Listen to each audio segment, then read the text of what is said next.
We've seen defenses carry struggling offenses. We've seen the Ravens do it. We've seen the Broncos do it. Is the Seattle defense doing that this year? Are they carrying this offense? Absolutely, and they have for a long time. But, you have to analyze what Richard said. He talks about the money, okay, because everyone has the same salary cap. So the pie is this big. Now, they have decided that 70% of the pie, they're going to spend it on the defense. Now, all these guys have stuck together.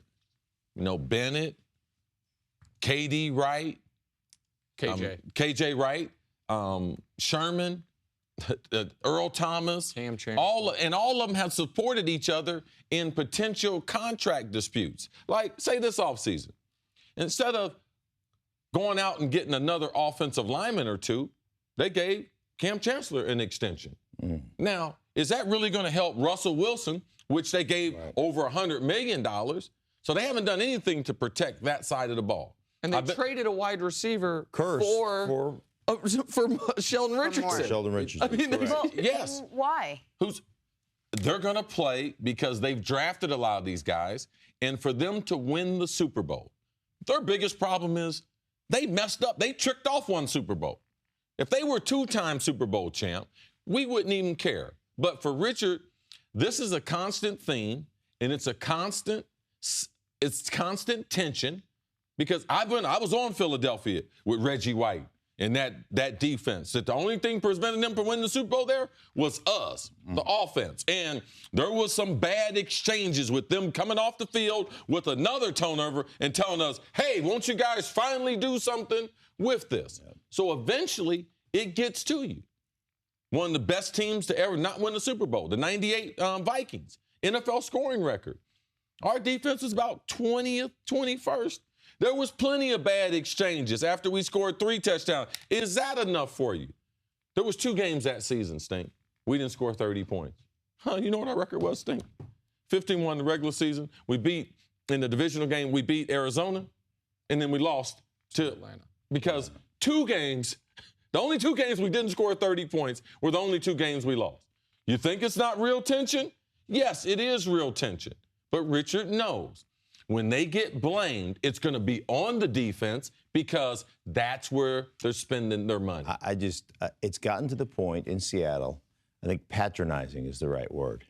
Like my granddaughter sometimes will say, oh, it's adorable.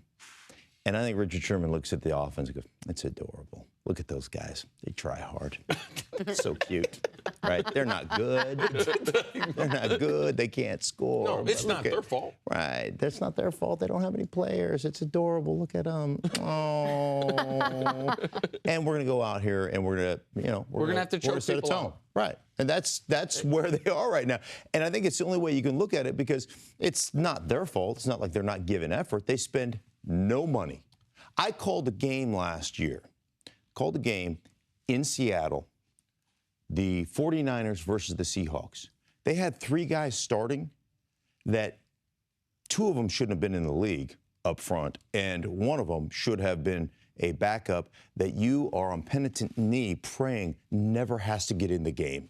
Please, Lord, don't let this guy go in. And those 3 guys are starting. Like, I look at that and say, good luck. We're all counting on you. Well, and that's the way they're constructed. And they don't spend money there. And you wonder if at this point it's too skewed. Like, to speak to Chris's point. No, it is. Well, and just to the actual numbers, Seattle, percent of the cap, money spent on defense, 1st in the NFL. Seattle, money spent on offense, 30th in the NFL. And keep in mind, the 2 teams beneath them aren't paying a quarterback $18 million.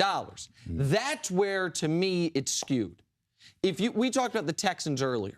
If the Texans were like, listen, we're not, no matter what money we spend, we don't have a quarterback, we're not going to be able to score points, so let's just go all defense, I would get it. But once you have the quarterback, right, to have his 2nd best player be, with respect, Doug Baldwin, and his 3rd best player be what's left of Jimmy Graham, and his best running back is Cris Carter, like that's where it gets skewed because you have the quarterback. You didn't need Sheldon Richardson. It was cool. When it happened, I was like, man, how's anyone going to move the ball on these guys? Right. You don't need, they might have the 2 best safeties in football.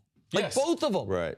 And that's awesome when they were. But is this the plan? Is there a plan? Let's just do it. Let's just make sure this defense is so good. Other Jenna, teams have won on Their defense. plan was this. Their plan was it worked. It was great when these guys were on their rookie contracts. Yes. Plan was we have kicked ass. Pardon me. We have killed it in the draft. We got Richard Sherman in the 5th round. We got guys that are on rookie contracts that are cheap. And by the way, we got our quarterback who's on a rookie contract who's cheap. We can have talent everywhere. But then they wanted to keep those guys. So to keep them, now that pie is getting smaller and smaller. They have a great offensive line coach in Tom Cable, and they put it on Tommy Cable, and they say, Tommy, you listen, we're not going to give you a lot of we're not going to give you any talent. You're just going to have to coach them up. They are like from a management standpoint, they're like a toddler that's in one of those jumpy ball toy pins. I know exactly what you're talking about. And they want to hold every ball. And you're only so big, you only have so many, and you're holding like 7 balls, and you're trying to get that 8th one. And so you're trying to balance, and you reach down, and you pick one up, and then one falls out, and you're like, oh, wait, let me try to get, like that's their defensive players. They're just like, oh, they're collecting balls right now. Like, oh, there's a red one, there's a yellow one, there's a blue one, there's a green one. Oh, all the balls, I cannot wait. That's what they're doing. Like, meanwhile, offensively, they're not putting any balls in the ball. Their big move this offseason was they signed Eddie Lacy. Right, but the thing about it was, Eddie Lacy, even though he looks like an offensive lineman, he's supposed to be a running back. This will make you so happy. This year, Seattle and last year, dead last in the NFL in spending on the offensive line. The year they won the Super Bowl, most in the NFL in spending on the offensive line. Thanks for watching. Subscribe here to get the latest from the show. Also, be sure to check out more of the best clips from First Things First, or go watch a few segments from other shows on FS1.